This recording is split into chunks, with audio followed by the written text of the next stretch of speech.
Screen saya nampak gelap, Ustaz. Oh, gelap. Tak Sekejap. nampak apa. Ada bunyi. Suara pun tak ada. Suara saya je. Ada suara Ustaz tu. Alright, sekejap.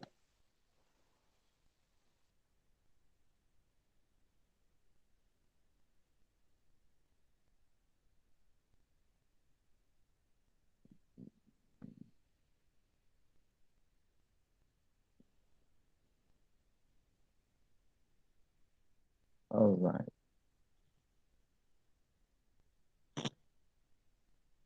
Ada.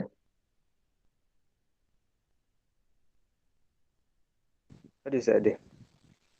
Okay, auzubillahi minasyaitonirrajim. Bismillahirrahmanirrahim. Alhamdulillahirabbil alamin wassalatu wassalamu ala asyrofil anbiya'i wal mursalin wa ala alihi washabihi ajmain amma ba'du. Assalamualaikum warahmatullahi wabarakatuh. Alhamdulillah, semua alhamdulillah. Nawaitu ta'lumat ta'lim wa tadzakkuru wa tadzakkir wa tanfa wa intifa wa ifadatul istifad.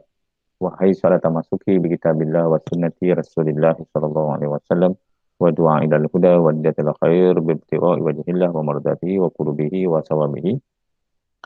InsyaAllah la haula wala quwata illa billahil azim. Alhamdulillah. Alhamdulillah kita berada di minggu terakhir kita di secara online dan insyaAllah ta'ala minggu depan kita akan kembali ke kampus dan kita akan memulakan perjalanan perjuangan ke tambahan lagi 7 minggu untuk kita insyaAllah ta'ala menemui SPM 2 Februari dengan takdir Allah Subhanahu Wa Ta'ala. So, kita sudah berada dalam konteks kita ialah minggu hadapan ini adalah dipanggil waktu kecemasan lah, waktu kecederaan atau masa tambahan. Kalau nak ikut takdirnya ialah bulan 11 tapi Allah tangguhkan sehingga bulan Februari kerana pandemik dan sebagainya dan kita menggunakan segala yang kita ada yang untuk membantu kita dalam peperiksaan ini dengan cabaran semasa. Walaupun kita terpaksa menggunakan kaedah-kaedah yang belum lagi dicuba oleh seluruh negara pun dalam konteks keberkesanannya, iaitu pembelajaran secara online. Baik, kita akan teruskan perbincangan kita pada hari ini berkaitan tentang kita akan ambil soalan kertas 1 Negeri Melaka, percubaan Negeri Melaka untuk mengenal pasti kelemahan yang ada latihan-latihan kita ini. Dan pertama ialah oleh kerana kehadiran kita hari ini, tengoknya hari ini kita ada 4 orang. Zafri, Wais, Haras dengan budak Songkok. Saya tak tahu tu budak Songkok. Okey, tak apa. Saya harap anda boleh mendengar dengan baik. Saya akan merakam kelas ini untuk membolehkan rakan-rakan anda lain juga membuat tonton selepas habis kelas.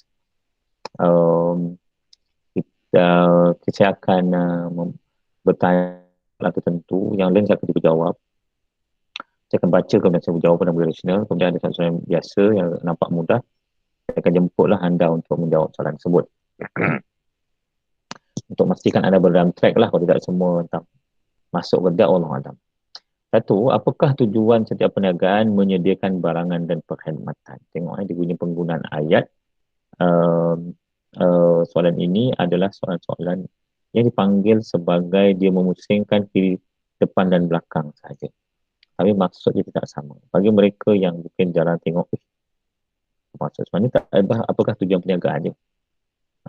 Apakah tujuan setiap perniagaan menyediakan barangan dan perkhidmatan? Yes. Salah satu daripada tujuan perniagaan ialah menyediakan barangan dan perkhidmatan. So, apakah tujuan dia? Tujuan dia. Zafri boleh jawab? Ini soalan tingkatan 4 ni. Jawapan dia D, Ustaz. Memenuhi keperluan dan kehendak pengguna. Ya, bila kita kata barangan itu ialah D lah, betul lah. D iaitu memenuhi keperluan dan kehendak pengguna. Bagus. Soalan simple ni kita harap dia tidak salah lah. Bagi kita setiap pun akan berulang dan soalan akan keluarnya. Apakah tujuan setiap perniagaan? Iaitu D, memenuhi keperluan dan kehendak pengguna. Sebab barangan perkhidmatan itu ialah keperluan dan kehendak pengguna. Ya. Bagus. Tahniah. Yang kedua, Perniagaan manakah merupakan pemilikan tunggal? Kita ada 4 jawapan ni. Soalan paling senang dan mustahil lah kalau tak boleh jawab. Dan ajaib lah kalau tak boleh jawab. Perniagaan manakah yang merupakan pemilikan tunggal? Okay, boleh Wais jawab, Wais? Wais? Ya saya. Hmm. Pemilikan tunggal. Seorang. Tunggal itu seorang. Saya rasa kedai runcit Ali Ustaz. Jawapan ni. Jawapannya A, betul. Kedai runcit. Kalau Minah dan Baba 2 orang. Koperasi Bersatu Berhad dan nama koperasi Berhad tu maknanya dia ada satu pemilik dia ada lebih daripada 2 orang ke 20 orang. Tendian Berhad Kemboja pun bukan pemilikan tunggal. Jadi nombor 2 jawapannya adalah A, ya betul. Kita tanya. Ini soalan simple ni, kita harap kita boleh fikir begitu saja. Maklumat berikut berkaitan sejenis bentuk pemilikan perniagaan. Didaftarkan di bawah perniagaan 1956. So kalau 1956 ni SSM lah. Maknanya dia ada enterprise dan juga pemilikan tunggal dan sebagainya. Okey. Kemudian terdapat beberapa ahli menggabungkan pengetahuan, pengalaman dan kepakaran. Semua ahli membayar cukai pendapatan persendirian. Membayar pencapaian pendapatan. Okey. Kita tengok ni adalah pemilikan perniagaan. So, apakah bentuk pemilikan tersebut? Iaitu koperasi ke, perkongsian ke, pemilikan tunggal ke, syarikat awam. So, kita tengok aja perkataan-perkataan, gabungan, kemudian ahli kena bayar sendiri. Okay. So, kita agak siapa? Boleh kita tengok jawapan daripada Haras? Cuba Haras. Haras boleh jawab? Jawapan dia B, Ustaz. Ya, jawapannya B iaitu perkongsian. Jawapannya B iaitu perkongsian. Kita tengok betul B, perkongsian. Jadi, iaitu perkongsian. Dia masih lagi enterprise. Enterprise bukan sedia Berhad. Maksudnya bahawa setiap ahli tu jadi tanggungjawab dia sendiri. Dan dianggap bahawa pemilik bersama dan dia kena bayar cukai sendirilah. Kalau koperasi kita tak kena bayar cukai, pemilikan tunggal memang kita kena cukai, tapi dia tidak menggabungkan pengetahuan, pengalaman dan kepakaran. Syarikat awam Berhad ialah pemilikan tunggal. Pemilikan awam Berhad ini adalah perkongsian beramai-ramai macam koperasi. Okay. Yang keempat, usaha sama ialah A. Bentuk perniagaan untuk menjadi kewajikan pemilik. Hak diberikan untuk menjalankan perniagaan yang sama jenis. Perniagaan dijalankan untuk memenuhi permintaan pengguna. 2. Syarikat bergabung untuk bentuk syarikat yang baru. Itu maksud syarikat usaha sama. Maksud usaha sama. Okay, kalau kita tengok ni, benda ni macam baru. Okay. Kita jarang nampak soalan macam ni. Okay, usaha sama. Jadi, usaha sama nombor 4. Nombor 4 jawapannya ialah D. D. D artinya 2 syarikat bergabung untuk bentuk syarikat yang baru. Itu namanya usaha sama. Syarikat usaha sama, dua-dua syarikat lah. Tapi bila dia dua gabung, dia buat satu lagi program ataupun nama syarikat itu barulah atas nama kerjasama mereka. Maka wujudlah perniagaan yang baru. Okay. Pelajar di bawah berkaitan tentang sektor perniagaan. Perniagaan, sekunder, cerita dan juga apa tu yang pertama? Premier, sekunder, cerita. So, premier ni apa? Pertanian, pembinaan, perhotelan, perhutanan. Okey, bila kita tahu saja premier ni utama, yang nombor 1, dia maksudnya ialah dia mesti ada. Kalau tak ada, boleh dia merupakan pasak kepada satu ekonomi, kos ekonomi negara. Dan kalau berniaga, ini benda penting. Sekunder ni ialah bersifat support kepada premier. Dan cerita ni lah yang lain-lain yang kecil dan sederhana. So kita pertanian. Pertanian ni benda yang wajib ada. Kalau tak ada pertanian, habis sebuah negara tu lah, kita terpaksa bergantung orang lain. Dan kita terpaksa bergantung dengan padi atau beras. Padi kita tak cukup. Maka kita kena beli padi daripada Indonesia padi daripada Bangladesh, padi daripada Thailand dan padi daripada India. Kita terpaksa beli di sana sebab pertanian tu benda yang penting tu. Dia adalah perniagaan. Kalau pembinaan macam mana, perhotelan macam mana, perhutanan macam mana. Okay. So jawapan ini kita merujuk kepada, maka soalan nombor 5 ialah B. Soalan nombor 5 ialah B. B ialah 1 dan 4, perhutanan. Pertanian dan perhutanan. Itu adalah premium. Hutan kena jaga sebab nak buat kayu. Kalau tak ada kayu, nak buat pembinaan tak boleh. Nak buat hotel pun tak boleh. Jadi benda tu benda asas. Kalau tak ada, kita terpaksa keluarkan duit banyak lah. Kena pergi negara lain beli kayu. Okey, jawapannya B nombor 5. Kita tengok soalan nombor 6. Okey, nombor 6. Okey. Maklumat berikut merupakan contoh menunjukkan contoh aktiviti sektor perniagaan. Aktiviti X, pertambangan petroleum. Y, pengangkutan gas cecair. Klasifikasi sektor manakah yang tepat? X dan Y. X, A utama,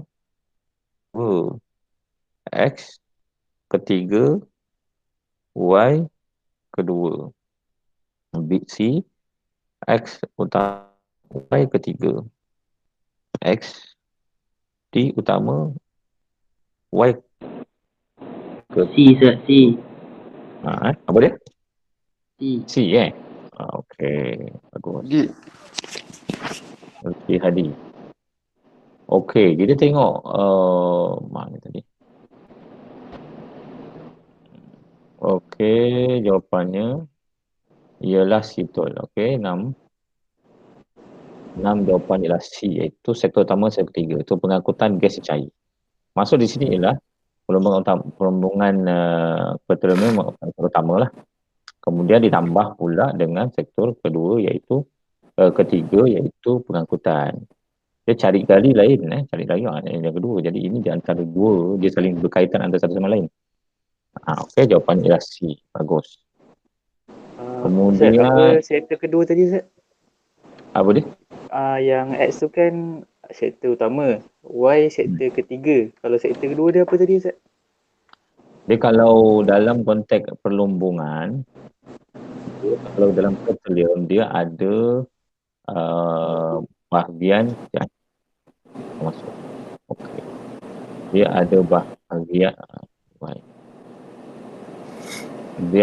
bahagian cari gali minyak.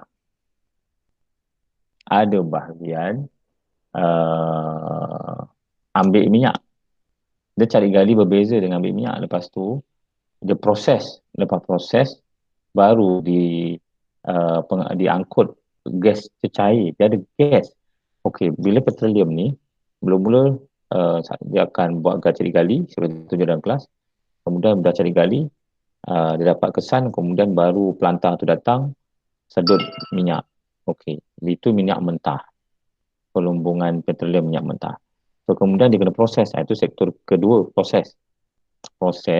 Bila proses tu dia ada jadi minyak, jadi tar, jadi gas cecair. Okey, itu adalah produk kedua dia. So produk ketiga dia ialah kenderaan yang akan mengangkut salah satu gas cair lain, minyak lain kan. Kalau kita tengok lori-lori minyak tangki tu, dia ada lain-lain, ada yang buat minyak. Itu semua sektor ketiga. Yang minyak, tapi yang buat gas cair lain, yang jadikan tar lain, yang jadi etanol lain, yang jadi perubatan lain. Itu bahagian pengangkutan masing-masing. So itu maksudnya yang ketiga. Yang kedua ialah pemprosesan. Dia proses tadi. Dia kena proses, dibawa, lepas dicari gali, dikeluarkan, minyak mentah yang hitam-hitam tu dibawa ke kertih dan diproses. Diproses tu dia akan keluar ke macam-macam. Dia ada jadi minyak, ada yang jadi tar, ada yang jadi minyak, macam-macam jadi minyak. Kemudian ada yang jadi chemical, etanol dan sebagainya. dan juga gas cair. Okey. Yang ketujuh, pasangan manakah yang betul mengenai perbezaan antara syarikat pensedia berhad dan syarikat awam berhad? Okey, kita tanya kawan kita nombor 7 ni. Siapa yang okey ada masuk lagi? Lutfi Hadi, bertanya jawab.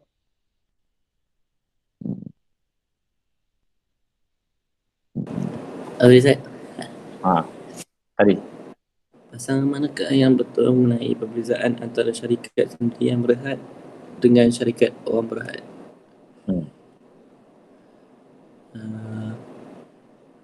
Apa? Sendirian dengan awam.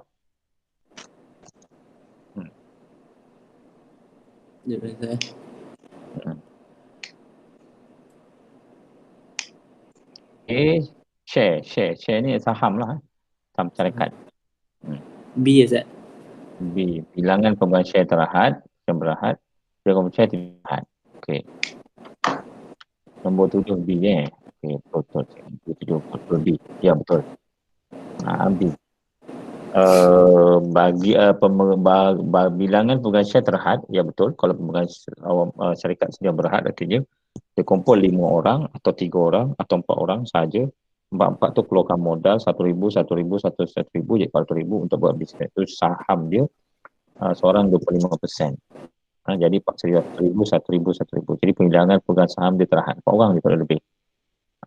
Itu pemegang sedia berhad. Kalau 5 lah, kalau 4 lah, 3 lah, 2 lah. Okey. Untuk awam berhad, mana share, ada share awam, saham awam. So macam Hapsing, macam macam Facebook, macam Nike, macam Masih, Petronas, TNB. Okey. Dia bilangan pemegang share dia tak terhad. Maksud di sini ialah dia ada share untuk orang awam. Memang kerajaan pegang 25% atau 55%. Berarti 40% apa nak beli saham silakan. Dia open pada orang. Jadi orang belilah. Orang beli pemegang, jadi pemegang saham. Jadi tidak terhad. Katakan dia nak dana 15 bilion katakan. Okey, kerajaan tanggung atau kerajaan beli share itu di 10 bilion. So ada berarti 5 bilion diserah pada orang awam. So orang ada 100,000, ada 200,000, ada 1 juta, ada 500 juta. Jadi mereka adalah pemegang share. Tak terhad, tak kisah. Yang penting boleh cukup saja 15 juta, dia akan tutup. Tapi dia tak ada pemegang saham, dia tak terhadkan. Okey, bagus. Nombor 7. Nombor 8. Nombor 8 ialah maklumat di bawah berkaitan dengan Cik Hasan, pengusaha kilang keropok. Cik Hasan adalah seorang pengusaha keropok di Kampung Lipan, Terengganu. Beliau menghasilkan berbagai jenis keropok diedarkan melalui beliau menggaji jumlah orang pekerja tetap di kilangnya. Pada purata sejalan tahun ini, dia 30,000. Perspektif saiz dan sektor. Jika saiz kecil, saiz sederhana atau saiz besar, sektor apa? Perkilangan, pembinaan, perkilangan, perkhidmatan. So, sebenarnya antara A dan C lah, iaitu perkilangan dan juga sederhana kecil, A atau B. So, kita tanya kawan kita seorang ni, siapa? Izzat Azhari, boleh jawab? Izzat Azhari. Boleh. Klasifikasi saiz perniagaan Encik Hasan mengikut saiz dan sektor.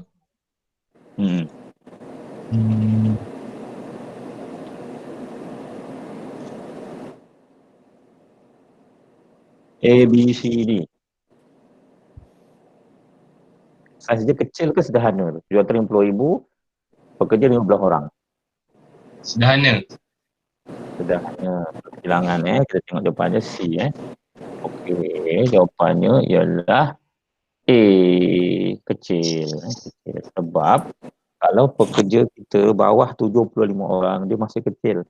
Pekerja yang atas daripada 75 orang, sederhana ke atas. Jadi sebab kita konsep dia bahasa mudahnya, saiz bawah 70 tu kecil lah. Bila dia kata dia ada kilang, pengusaha kilang, perkilangan lah. Jawapan ada tetap. Formulanya ialah 70 75 orang pekerja ke bawah. Kemudian dia purata pendapatan dia tahunan ialah 750,000. Itu yang kecil. Kecil ni 5 juta ke bawah. 5 juta ke bawah. Okey, terima kasih. Seterusnya ialah yang manakah peranan pihak berkuasa tempatan PBT? Apakah peranan PBT pihak berkuasa tempatan?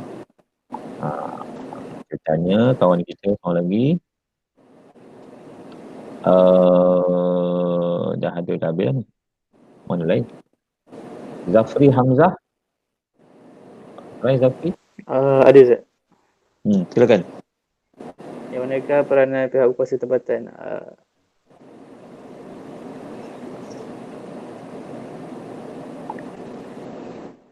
PBT ni pada daerah. Jawapan dia A kot. Ini dengan infrastruktur. PBT ialah pihak berkuasa tempatan macam Majlis Daerah Kuala Selangor yang bersih-bersihkan, angkut sampah, yang potong rumput, yang patahkan lampu bagi jadi cantik tempat kita supaya orang seronok duduk sini, buat taman permainan. Ini kerja PBT, buat parking lot, jaga kebersihan. Okey, kita nampak je, kita dah tahu dah. Jadi 9 jawapannya adalah A. Okey, 9 jawapannya adalah A, itu menjadi infrastruktur. Itulah pegawai pihak berkuasa tempatan. Perpustakaan awam. Okey, 10. Apakah terdapat kedalaman yang mempengaruhi trend persekitaran perniagaan? Iaitu manusia, maklumat, saingan jaringan sosial budaya. 10. Waiz, cuba jawab Waiz.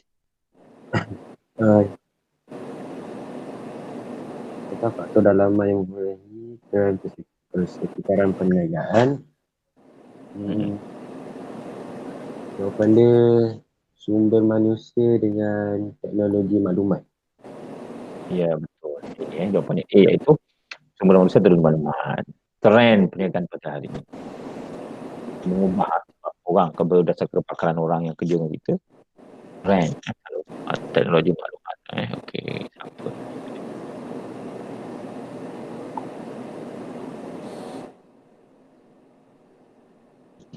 Okey, tahniah. Jawapannya adalah A, nombor 11.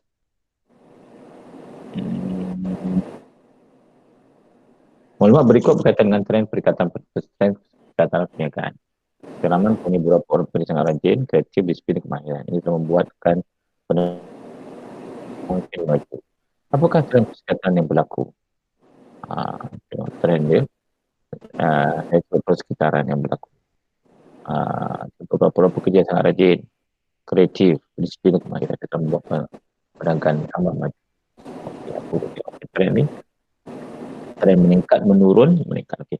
Kita tanya kawan kita, budak songkok ni siapa ni budak songkok? Boleh jawab? Tadi dia cakap dia bagi tanda Ustaz. Tadi dia Setiap cakap hari. tak tahu dia Ustaz. Okey. Izzat Azhari.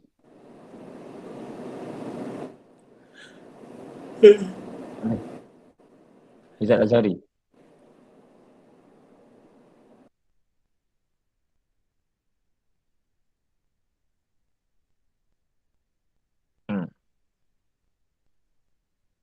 Ni kandas. Hilang. Izzat. Tak ada pula. Haras ada Haras. Ada Ustaz, ada. Cuba jawab soalan tu Haras. Jawapan dia D. Trend meningkat faktor dalaman. Bagus. Faktor meningkat dan nombor 11 D. Nombor 11 jawapan D betul. Itu trend meningkat dan faktor dalaman. Maju meningkatlah faktor dalaman sebab pekerja dia. Kalau sebab orang kawasan strategik, itu bukan dalaman. Ustaz, apa beza faktor dalaman dengan faktor luaran Ustaz? Dalaman ni artinya apa-apa yang berlaku oleh dalaman, iaitu yang kita boleh kawal, yang kita boleh jaga di tangan kita, macam pekerja kita. Kita boleh kawal, kita boleh jaga, kita boleh motivasikan dia. Okey. Itu pekerja kita. atau kita memang ada duit sendiri. Itu dipanggil faktor dalaman. Atau kita memang ada kedai bapak kita bagi kita. Ni kedai kau, aku bagi. Itu faktor dalaman. Kita dapat daripada sumber dalaman. Tapi kalau luaran seperti faktor pinjam bank, itu di luar kawalan kita. Kalau kita mohon, boleh kita dapat. Yang kedua, tempat dan strategi. Buat strategi contohnya kalau kita pergi tempat yang orang tak ramai. Kalau kita bergantung orang, kita tak boleh kontrol orang. Itu faktor luaran. Tapi kita boleh pindah tempat yang mana orang lain suka. So itu bila kita pindah tempat, dia boleh berubah. Dia faktor itu adalah faktor-faktor yang di luar kawalan kita lah. Itu dipanggil faktor luaran. Faktor dalaman ialah yang kita boleh kontrol, yang boleh kita majukan seperti kemahiran atau dia kursus jadi berubah dan dia bekerja buat kita. Faktor naik gaji, faktor motivasi, itu faktor dalaman. Sebab gaji kita tinggi, waktu orang semangat kerja. Itu faktor dalaman. Dia tak ada guna dengan orang luar. Kalau negara ini berperang sekalipun, politik bertukar kerajaan ke, sebab kita bagi gaji dan staff kita begitu bagus, dia tak kisah pun dalam berapa dia stay kerja dengan kita. Tapi kalau faktor luaran itu mengganggu kita, sampai kerana bergaduh, dia tutup kedai-kedai. Itu dah faktor luaran kita tak boleh kontrol. Semuanya nak tutup kedai, banjir, tak boleh kontrol. Sebab tu keluaran. Okey. Seorang peniaga nombor 12, peniaga memerlukan misi supaya hala tuju perniagaan dapat dicapai. Antara berikut manakah bermaksud misi? Nombor 12. Lutfi Hadi, apa itu misi? Ya, Zat. Jawapan nombor 12. Sebuah perniagaan memerlukan visi supaya hala tuju perniagaan dapat dicapai. Antara yang berikut yang manakah berkaitan dengan maksud visi? Keuntungan dalam perniagaan menjadi bahan untuk keputusan sesuatu yang dibentuk untuk memudahkan pekerja, sasaran yang boleh diukur dalam pencapaian perniagaan. Dia, Zat.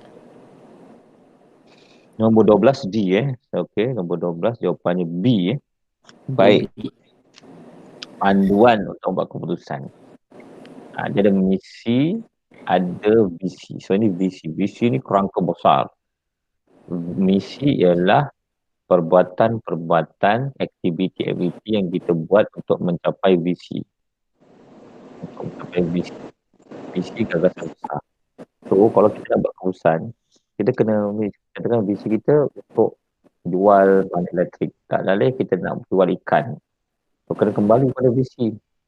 Tak boleh kita kena kembali pada visi iaitu jual barang elektrik, kita dapat jual ikan. Kecuali kalau semua dah setuju, kita tukar visi kita pula. Baru kepada ikan. So kedai elektrik tu jadi kedai ikan. Sebab visi yang baru ikan, maka kita buat kerja untuk cari ikan je lah. Itu membuat keputusan. Nombor 13. Syarikat Batik Siti Kelantan mensasarkan mula batik banyak 6,000 helai dalam tempoh seminggu sebagai menentukan pelanggan di luar negara. Nyatakan ciri-ciri SMART dalam menetapkan objektif. SMART.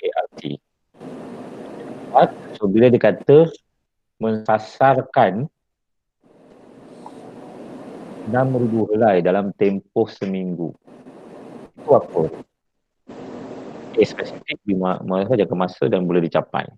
So kita tanya kawan kita, Naim ada Naim? Ada, Zat. Silakan Naim, jawab tu Naim. Syarikat Batik Sri Kelantan mensasarkan pengeluaran batik sebanyak 6,000 helai dalam tempoh masa seminggu sebagai memenuhi permintaan pelanggan dalam dan luar negara. Nyatakan ciri-ciri SMART dalam penetapan objektif Syarikat Batik Sri Kelantan.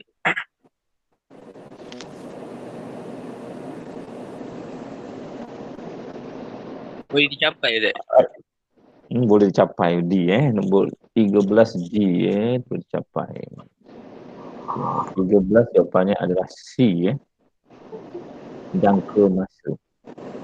6,000 dalam masa seminggu. Itu ada jangka masa.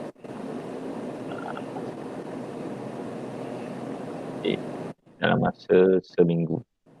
Itu maknanya timing dia ada. Kalau sebanyak 6,000 helai untuk hantar, bila nak siap?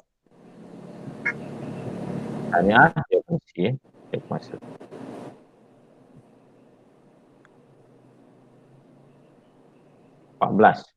Berkaitan dengan memaksimumkan keuntungan perniagaan, apakah kepentingan perancangan jangka masa dari aspek daya pengeluaran? Ini aspek daya pengeluaran. Untuk mewujudkan, memaksimumkan keuntungan perniagaan. Apakah kepentingan perancangan jangka masa panjang? Okey, kepentingan jangka masa panjang. Wais ada Wais. Okey, 7 orang ni. 2 orang. Wais, cuba jawab. Berkaitan dengan memaksimumkan keuntungan perniagaan, apakah kepentingan rancangan jangka panjang dari aspek?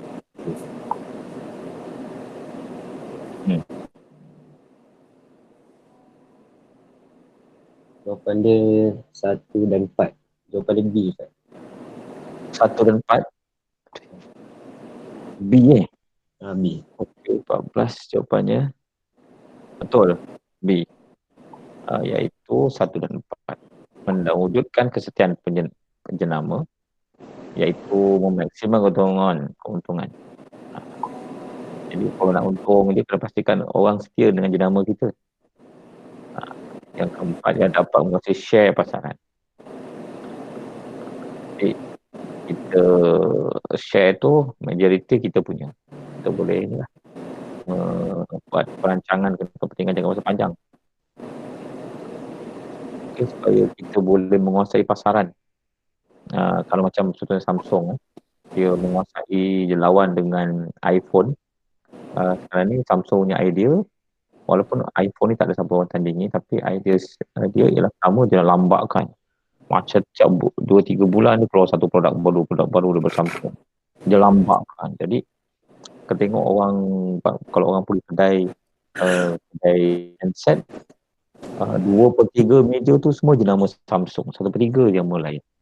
So bila lambatkan, orang akan nampak Samsung ni lah. Sebab dia nak menguasai pasaran. Walaupun mungkin dia tak stabil sangat. Okey. 14. 15. Orang berikut merupakan 2 buah perniagaan terdapat di Bandar Alor Gajah. Raka, Alor Gajah. Pertama ialah Family Store dan juga Kilang Biskut Juli. Antara fungsian manakah terdapat di Kilang Biskut Juli? Pengeluaran.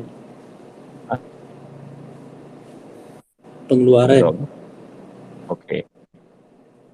15 C pengeluaran. Ya, betul, pengeluaran. Sebab kilang ni fungsian dia mengeluarkan. Store ni menjualkan. Jaranglah kilang buat biskut, kecuali kalau saya pergi kilang Apollo di Johor Bahru. Kilang Apollo, jadi kalau kita suka pergi hari Sabtu dan Ahad, kerana dia akan buat jualan murah di depan kilang tu. Kalau kita kat luar tu RM10, kat situ boleh dapat RM5. Kita bolehlah banyak-banyak. Saya selalu suka beli biskut-biskut coklat Apollo tu di Johor Bahru tu, kilang Apollo di Kampoi, di Kempas. Jadi kita pun Kempas pula. Di Lakin. So dia akan beli banyak. Sebab dia walaupun dia tak ada jualan, tapi dia pengeluaran saja. Tapi dia ada jualan. Okey, kemudian 16. Nyata manakah menerangkan tujuan bahagian fungsian pentadbiran? Okey, saya jawab. Pak Lutfi Hadi seorang dia aktif, yang lain senyap je. Zafri ada Zafri? B, Zat. B, okey Zafri.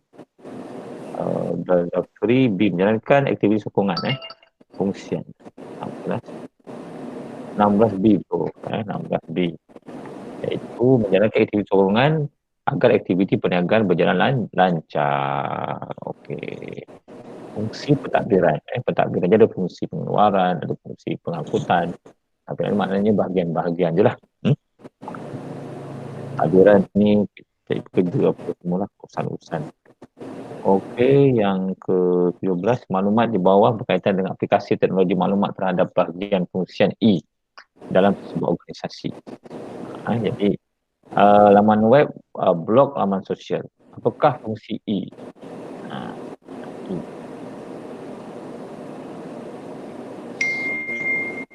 Kita tunggu kawan kita Songkok. Budak Songkok dah keluar tandas dah. Pemasaran Ustaz. C. Di pemasaran. Okey. Pemasaran. Pemasaran Ustaz. Wah. Ya, bagus tahniah. Orang sekarang buat pemasaran melalui blog, melalui Facebook, Twitter kan. Pemasaran lah. Tahniah. Aduh, siput. Okey. Jadi 18, apakah peranan fungsian teknologi maklumat dan komunikasi dalam sebuah organisasi perniagaan? Itu 18. 18, ada siapa jawab? C, Ustaz. C. 18C, keselamatan ICT. 18. Oh, 18 jawapannya D. Dapat membuat perancangan keuangan. Apakah peranan fungsian teknologi maklumat dan komunikasi dalam sebuah perniagaan? Macam salah ada jawapan ini. Okey. Bukan pasal dia kata di sini ialah fungsian teknologi maklumat dan komunikasi. Perancangan keuangan. Kabut je. Memastikan keselamatan ICT. Jadi gini. Dapat meningkatkan produktiviti peranan bahagian fungsian teknologi. Ada bukan. Memudahkan inventory, bukan juga. Memastikan keselamatan sistem ICT. Okey, keselamatannya boleh terima dan mendapat perancangan keuangan. Ya. Dengan apa maksud perancangan keuangan? Kadang-kadang dengan kita ada UBS.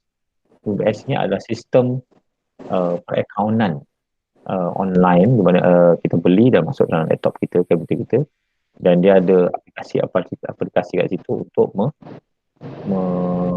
merancang perniagaan dengan keuangan. So, dah satu fungsian dia lah. Jadi sebenarnya jawapannya ialah kalau kita tengok sini jadi D, bukan keselamatan. So saya melihat bahawa fungsian terlibat dan komunikasi dalam sebuah perniagaan salah satu daripada ialah mendapat perniagaan keuangan. Untuk keselamatan ICT ni dia dalam bidang lain. Okey, 18. Okey, jawapannya D 18. Okey, nombor 19. Nombor 19. Maklumat berikut berkait tugas boleh cek Hasbullah. Melengkapi dokumen pengantaran, pergerakan kenderaan, proses pengedaran. Apakah fungsian Cik Habib Hasbullah? Fungsian apa? Ini kerja apa? Tak boleh jawab. B Ustaz. A. Fungsi pengagihan B. Oh, B. Tengah. Ya betul, 19B. 19B iaitu pengagihan. Dia hantar, buat jumpa dia dulu pergerakan, proses pengedaran. Okey.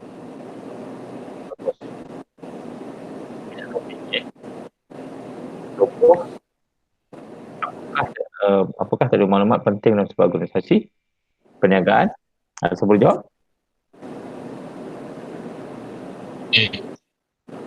A.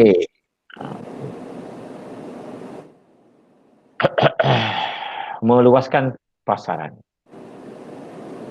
Okey, betul. Kita akan rehat 3 minit.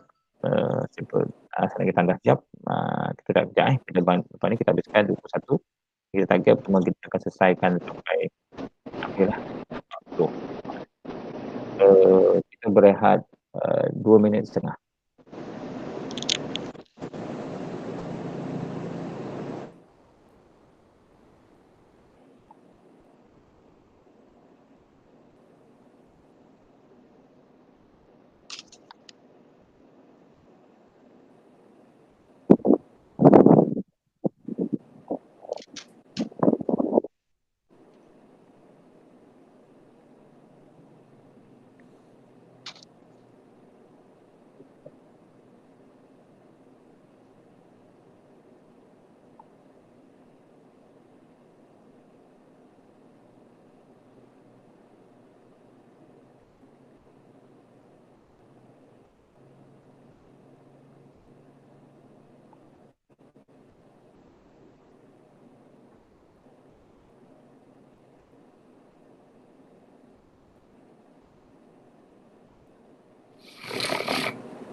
Ras. Ras. Ya. Saya. Tahi luar. Tak apa. Saya. Kau dah tak wish birthday aku. Tahi. Bila kau? What is pun sama. Jatuh dia birthday kau. Weh, aku wish tu. Birthday kau di Instagram Sama dua-dua. Sekejap aku rasa Ni aku kata mana ada kau wish. Aku tahu siapa yang wish aku. tak ada Teruk siap Ras. Balik aku Ras. Balik kau yang tegur aku. Alamak. Tak payah. Jangan nak. Tak apa, orang dah tak nak kan. Tak apa.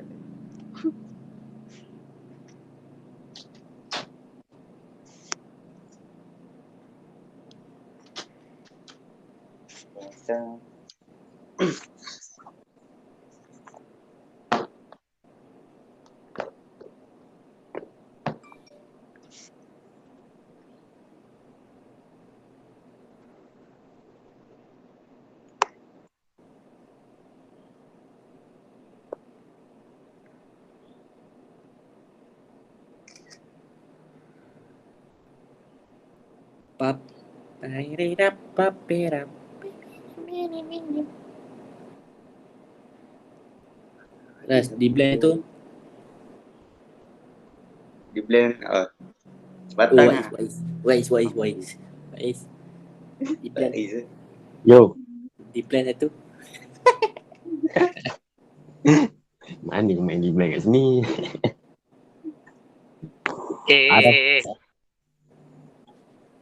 Naim.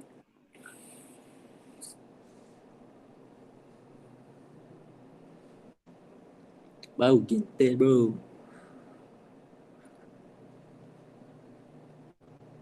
Ras. Ui. Tengok. Tengok apa? Bye. Tengok apa? Bau gentle. Cuba Alamak. Alamak.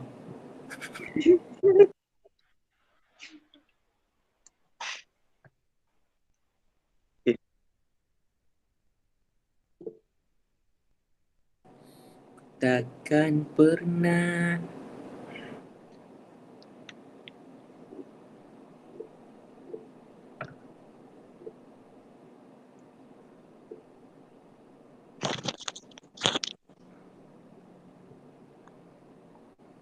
Okey, kita akan teruskan. 21. Semua ada lagi Semua berada di tempat yang strategik. 9 orang, 7 orang. Mencabar. Baik. 21. Macam berikut merupakan kelebihan dalam penggunaan teknologi maklumat. Penggunaan teknologi maklumat dalam sebuah krisis dapat melakukan pasaran dari peringkat global. Okey. Jadi, nombor 21. Peranan dan fungsi teknologi maklumat. Sebagai atas ialah sebuah perniagaan dapat meluaskan pasaran di peringkat global. So, apa dia? A. Membuat promosi, radio dan surat khabar.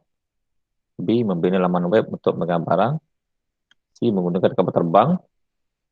D. Mengambil lebih ramai bekerja.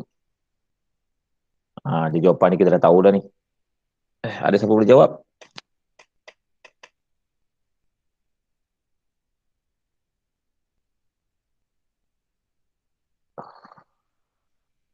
Jawapannya ialah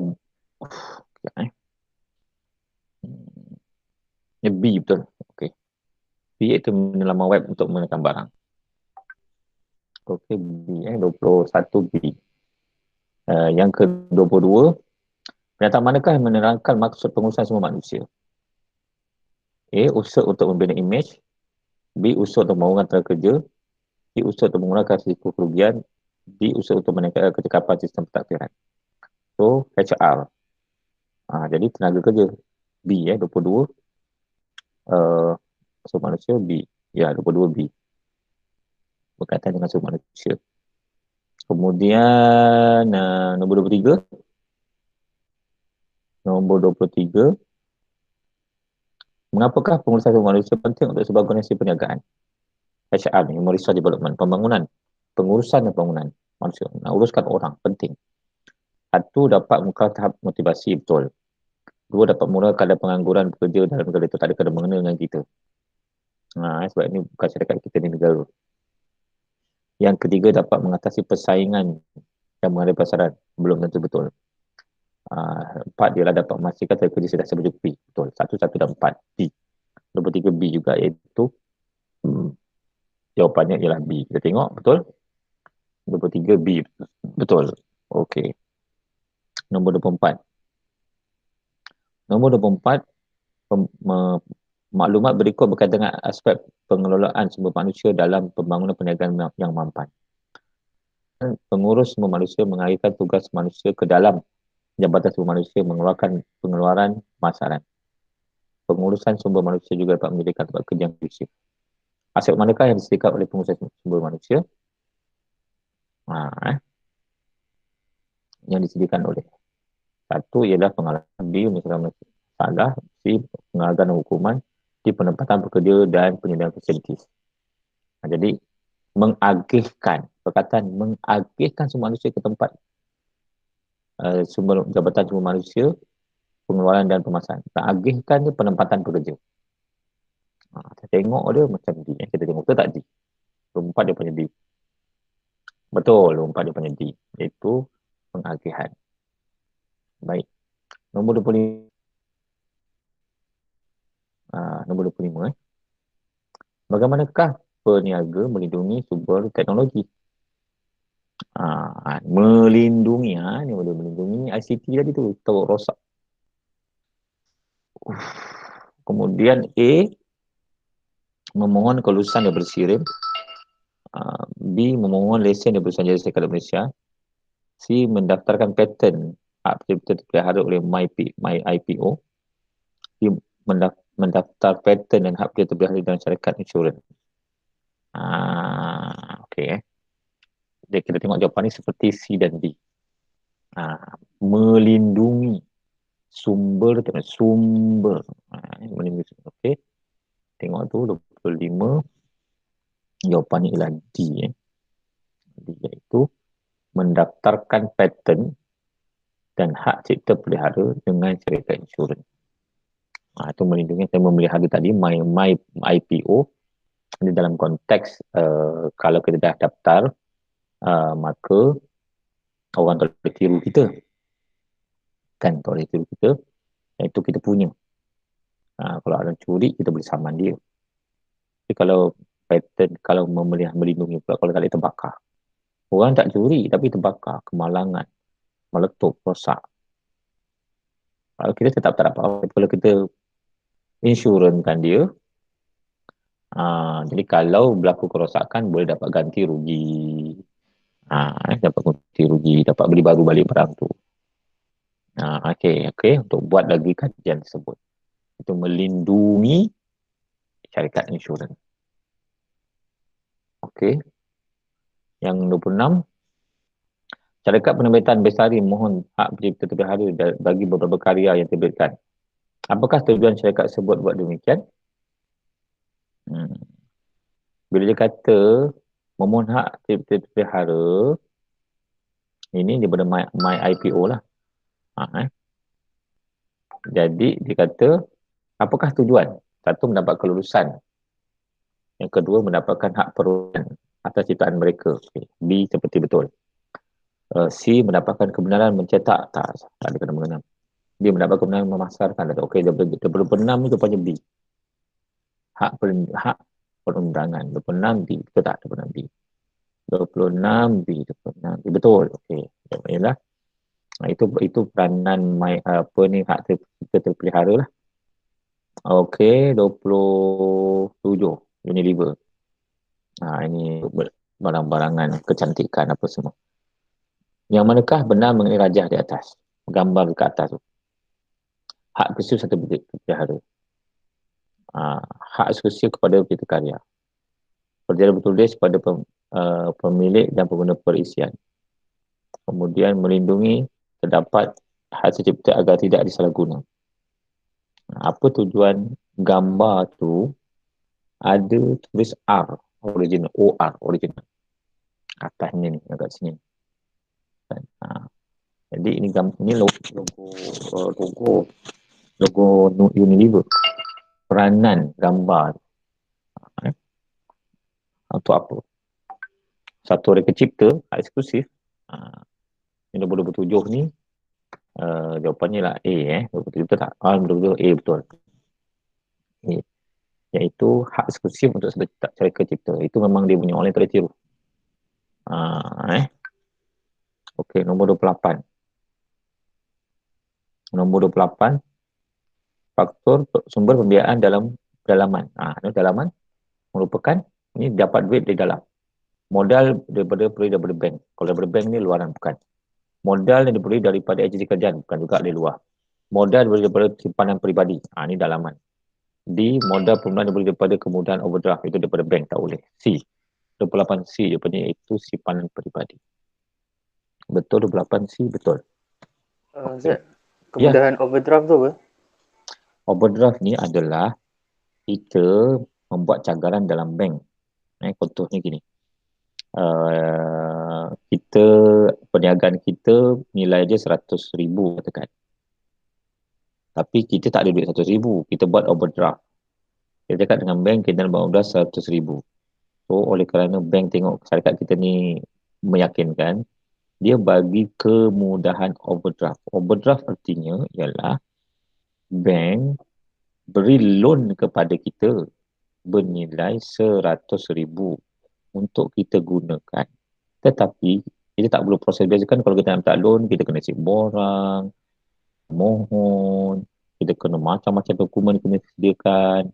Kemudian kalau lulus baru dapat. Tapi overdraft ni tak, tawaran daripada bank, kita tengok syarikat kita kuat, dia kata okey, kita nak bagi dia overdraft sebanyak 100,000. Kalau maknanya di sini ialah kalau syarikat kita ada dapat projek besar, kita tak cukup modal. Contohnya duit kita ada 5 juta, tapi kita dapat projek buat jalan raya bernilai 6 juta. Kan? Dan kita tahu kalau kerajaan akan bayar 3 ke 4, 6 bulan baru je bayar balik. Kita bukan ada masalah kewangan.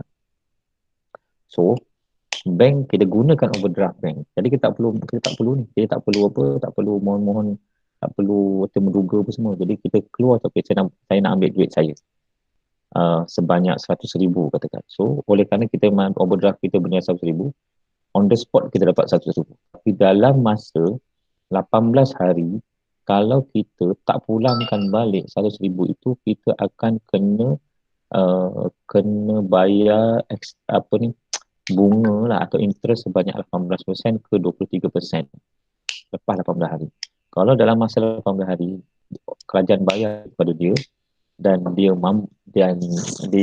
dapat dia pulangkan balik ke dalam overdraft 100,000 balik.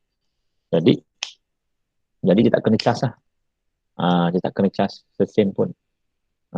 Jadi dia ambil, katakan dia dapat untung 300,000. Dia bayar, jadi dia masukkan pulang balik 100,000 dalam bank dalam bentuk overdraft tadi, dan 200,000 tu keuntungan dia, dan 100,000 tu bank buka balik. Okey, dia boleh guna beli-beli masa sebab kita dah ambil 100,000. Tetapi kalau kita dapat 100,000 dah, kemudian kerajaan tak bayar-bayar, minggu depan kita nak buat lagi satu overdraft, tak boleh sebab dia dah guna 100,000. Kalau minggu ni kita guna 50,000, lepas tu tak dapat bayaran, kita nak guna lagi 40,000 bulan depan, boleh sebab total maksimum kita ambil ialah 100,000. Tapi jangan lebih 100,000. Mana 50 100. Tapi biasanya mana ada bagi 100,000. Biasa overdraft ni 1 juta, 2 juta, 3 juta kalau cakap besar-besar. Itu dipanggil modal permulaan dibeli daripada kemudian overdraft bank. Itu namanya overdraft. Okey, 29. Yang berikut, manakah merupakan kekuatan sumber pembiayaan dalaman? Dalaman modal terhad, cepat dan ringkas, tidak stabil kos. Okey. Apa itu pembiayaan dalaman? Kekuatan. Modalnya terhad. Kalau dah nama kekuatan, bila dia terhad tu tidak kuatlah. Maknanya satu bukanlah. Yang kedua cepat dan ringkas. Boleh percaya, dua boleh. Lepas tu tidak melibatkan kaedah dan pinjaman. Betul? Tak ada duit kita sendiri takkan kena riba pun, tak ada. 3, sukar menambah modal jika ekonomi kawan. Sukar menambah modal. Tak ada kena mengena sebabnya duit dalaman kita. Jadi jawapannya ialah 2 dan 3. 2 dan 3 iaitu C. Betul tak? 29 C. 29 C betul. 29 C.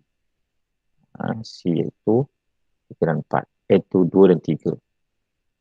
Okey, 30. Berikut merupakan prosedur untuk mendapatkan sumber pembiayaan untuk sebuah perniagaan kecuali A. Membuat permohonan. B. Menyediakan penyata keuangan. C. Menyediakan perancangan perniagaan. D. Mendapatkan khidmat nasihat keuangan.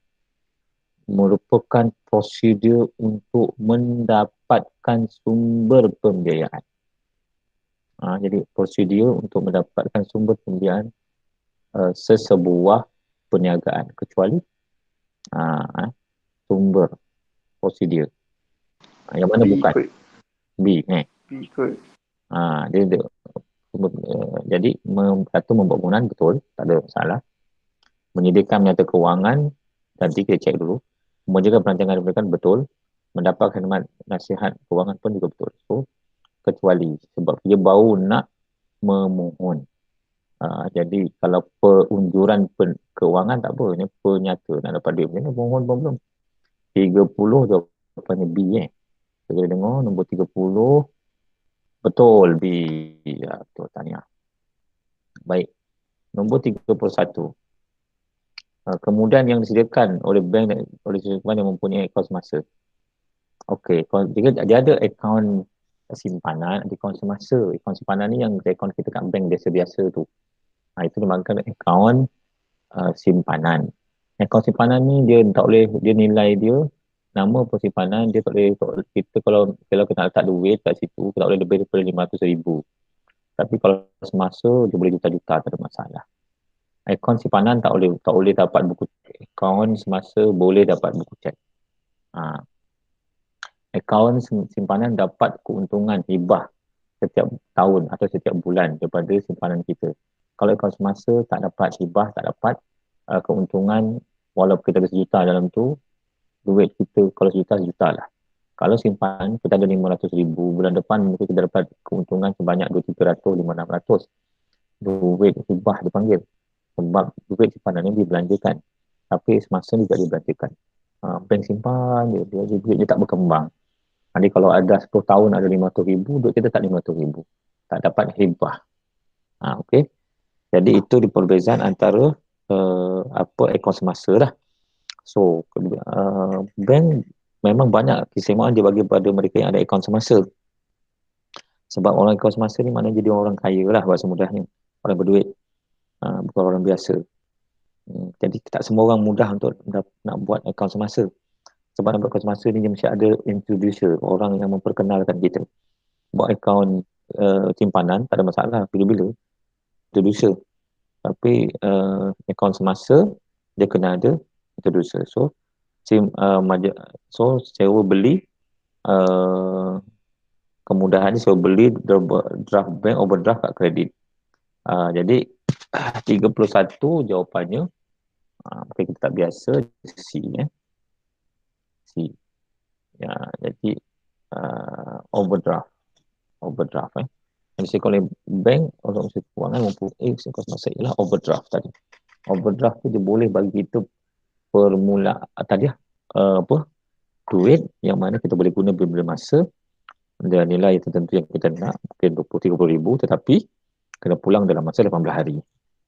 Kalau tak, kena cas 18%. Baik, 32. Apakah fungsi penyata aliran tunai kepada usahawan? Apakah fungsi penyata aliran tunai kepada usahawan? Fungsi aliran tunai, kita cash flow ni, atau dia kena tahu duit kita ni ada tak ada. Penting kita kena tahu bila kita ada account. Sebab kadang-kadang apa yang ada dalam bank kita tak sama dengan apa dalam buku account. Okey, contohnya kita beli barang hari ini, kita bayar dengan cek, kan? So cek kita katakan 100 ribu, dalam account kita ada 200 ribu. Kalau kita cek esok pagi, duit kita tetap 200 ribu. Sebab cek dia ada waktu floating, iaitu 2 hari. Lepas hari ketiga, baru 100 ribu dari akaun kita dikeluarkan untuk buat pembayaran. Sebab kita guna cek. Jadi itu yang ada dalam buku dipanggil aliran tunai. Yang ada dalam bank belum tentu. Sebab tu penting aliran tunai. Kalau kita ada aliran tunai, kita akaun baki, kita ada baki 200 ribu lah. Jadi kita guna. Sebenarnya kan 200 ribu tu, ada 100 ribu tu dalam bentuk cek. Orang punya akan diambil lagi 2 hari. Itu tak ada. Jadi kita pentu, kita kena tengok. Aliran tunai ialah aliran duit yang sebenar-benarnya. Sebenar-benarnya pada hari tersebut. Jadi, apakah fungsi menyata aliran tunai? Ia membantu usahawan menghadkan belanjaan semasa. Dia menentukan penerimaan dan pembayaran perniagaan, menentukan kedudukan anggaran tunai masa depan, menjadi panduan pada bank untuk buat tuturan hutang. Kita tengok je macam A kan, 22, 32 ni macam A. Kita tak 32A. Oh, 32B 32B menunjukkan penerimaan dan pembayaran perniagaan. Betul. Betul. Betul juga. Jadi tadi membantu usaha menghadkan perbelanjaan semasa, betul juga. Tapi fungsian yang paling utama ialah menunjukkan. Kita tengok. Oh, yang ini terima duit, yang ini keluar duit. Dia nampak dalam dia punya buku dia. Aliran tunai itu, yang ini dapat duit berapa, yang ini keluar duit berapa. Dan menghadkan perbelanjaan semasa itu adalah sebahagian daripada kesan positif dia lah. Maka dia dapat menghadkan perbelanjaan semasa dia. Itu 32. Jadi jawapannya B menunjukkan penerimaan. Dalam buku aliran tunai itu menyatakan ni dapat berapa banyak dapat duit, berapa banyak akan keluar duit pada hari itu. Okey, 33. Berikut merupakan maklumat nisbah semasa bagi sebuah perniagaan untuk tahun 2008-2018. Nisbah semasa. Nisbah semasa ni ialah 208 1.2 nisbah 1 2 nisbah 1. Tafsiran prestasi perniagaan 2008 hingga 2009. Prestasi perniagaan merosot dan tidak mampu membayar hutang. B. Kemampuan perniagaan membayar hutang dengan tempoh singkat telah meningkat. C. Risiko perniagaan telah meningkat dengan pelaburan kurang memberi pulangan. D. Prestasi perniagaan telah merosot dan hanya mampu membayar hutang. Okay, jadi dalam soalan ini nombor 33 nisbah semasa. Jawapannya ialah B. B iaitu kemampuan membayar hutang dan tempoh singkat telah meningkat. Jadi apakah maksud nisbah semasa? 1 dan 2. Jadi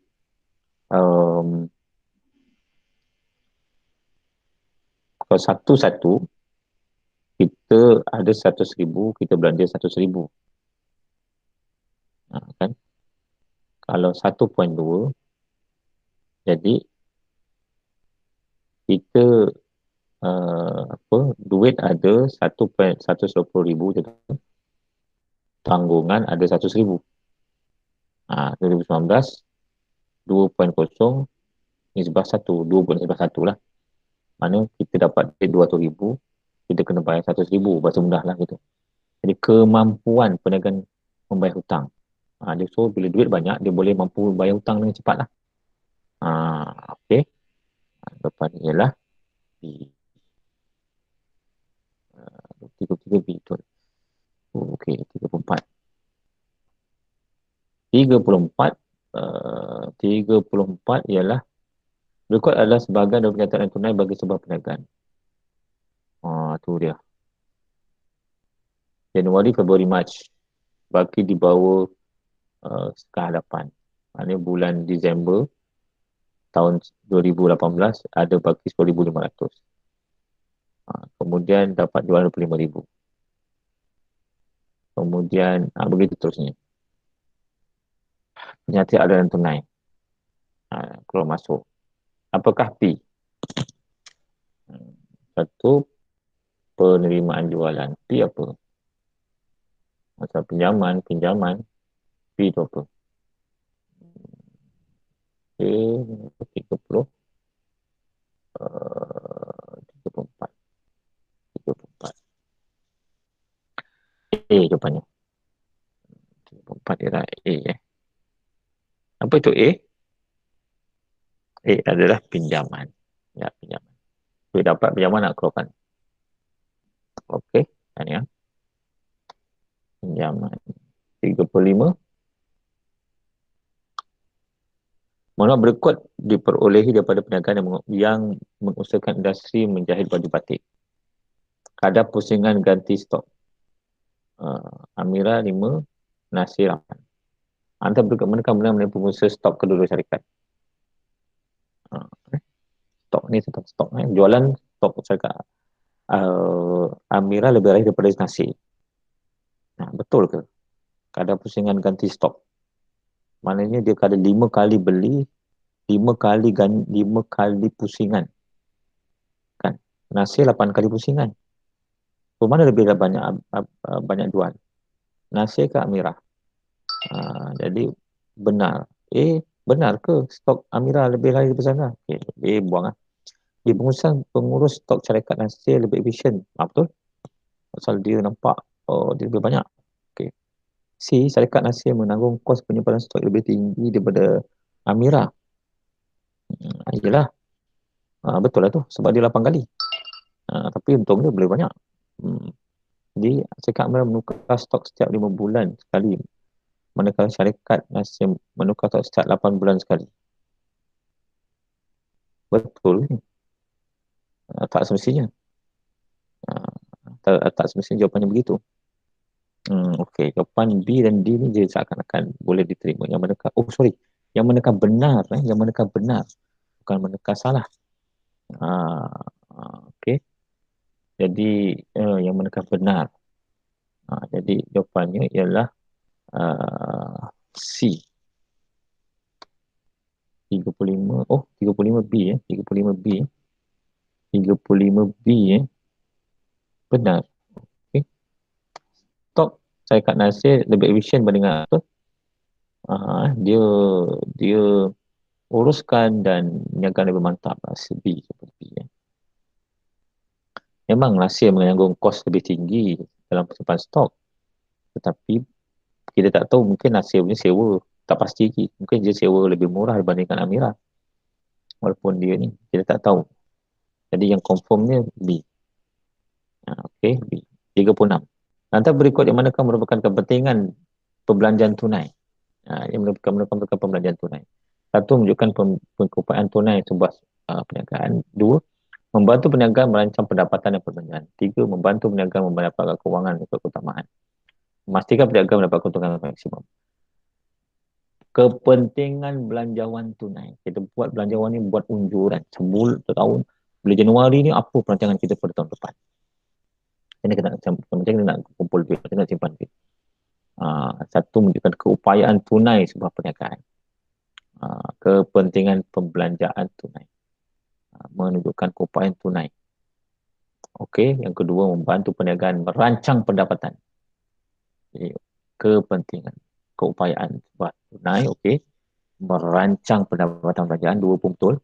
Membantu membelanjakan dengan mengikut keutamaan pun boleh ketahuan. Hingga memastikan perniagaan dapat keuntungan maksimum. Itu nombor 4 tu ada berat sikit. Nombor 3 pun sebenarnya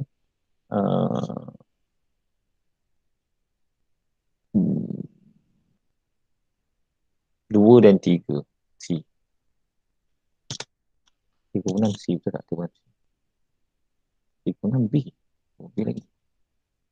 Iaitu 1 dan 4. Itu 1 menunjukkan akan tulis perniagaan betul. 4 pastikan perniagaan berkeuntungan maksimum. Kepentingan belanjawan tunai. Betul. Keupayaan. Okey. Keuntungan maksimum. Okey, jawapannya 1 dan 4 iaitu B. 36 B. 37. 37.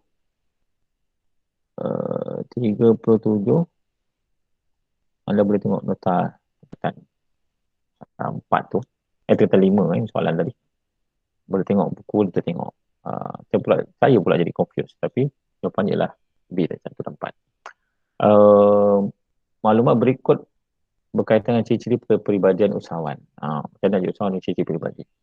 Panju hartanah mengalami kegagalan semasa bergolak ekonomi ini belum masih berusaha menyamakan pendidikan terbengkalai belum ada kemungkinan perumahan seperti ada dua atau pasal yang kerugian. Berdasarkan daripada ciri-ciri peribadi, tabah, lebih berani menulis risiko, si pandai berpeluang di inisiatif. Ini cerita tentang dia menghadapi kemungkinan tidak dapat jual risiko. B 37 B. 37 B betul. 37 D. Tu dia. 37 D. Bertanggungjawab, berinisiatif, pernah mengalami kegagalan semasa bergolak ekonomi tapi masih berusaha untuk menyiapkan pendidikan terbengkalai. Ada usaha. Sekarang ni ialah memang dia risiko tapi dia bertanggungjawab. Dia siapkan juga walaupun dia akan melalui kerugian. Dan dia kata dia buat juga kerana kemungkinan dia akan kegagalan. Tapi ini inisiatif je lah. Dia kena siapkan juga. Kesan orang dah bayar. Kalau dia nanti orang rugi. Orang dah bayar, orang dah buat deposit. Lepas tu je lari kan. Apa nak tanggung. Kesian orang ramai. Kita habiskan sampai 40. Lagi 2 soalan. 38. Antara berikut kata manakah menunjukkan ciri usahawan yang pandai mengambil peluang perniagaan. Hafizah mengambil stok bukunya. Okey, tak apa. 8. Teruskan tadi. Kita buat D. 38 D. D iaitu Puan Anita muka pusat sangkaan di kawasan perumahan baru. Okey. Mengambil peluang lah. Kawasan perumahan baru, budak-budak ramai, tak ada tempat. Bagus. 39. Cik Zamani ingin menambah seorang lagi rakan kongsi dan perniagaan perkongsian beli. Apakah tindakan wajar perlu dilakukan oleh Cik Zamani? Iaitu menghantar borang perniagaan, membubarkan dalam menghantar borang pendaftaran perubahan maklumat. 39 D. Sebab dia tambah, asal dia dah daftar, kena tambah orang perubahan maklumat. Kita tunggu. Ya, tunggu betul. Okey, 40. Dan yang terakhir hari ini ialah 40. Dokumen perniagaan. 5,000 saja. Apakah dia bersebut? Dokumen apa ni? Salinan. Terima. Menjaga hutang. Ada resit. Ya, resit. C. Jadi 40 C betul. C 40 resit. Ada resit. Bukan memo. Ada tu ialah terima duit. Terima daripada IT tab. Terima dia kena bayar resit lah. Okey. Selesai sudah kita punya perbincangan hari ini. Semoga ada manfaat keberkatan keselamatan. Saya ingin maklumkan bahawa kelas kita insyaAllah ta'ala akan tamat pada 31 Disember. So kelas terakhir kita ialah sampai petang. Itulah petang Khamis. Dan kemudian kita akan hari Jumaat tu tak ada kelas. So kita akan berada di dalam kelas tersebut.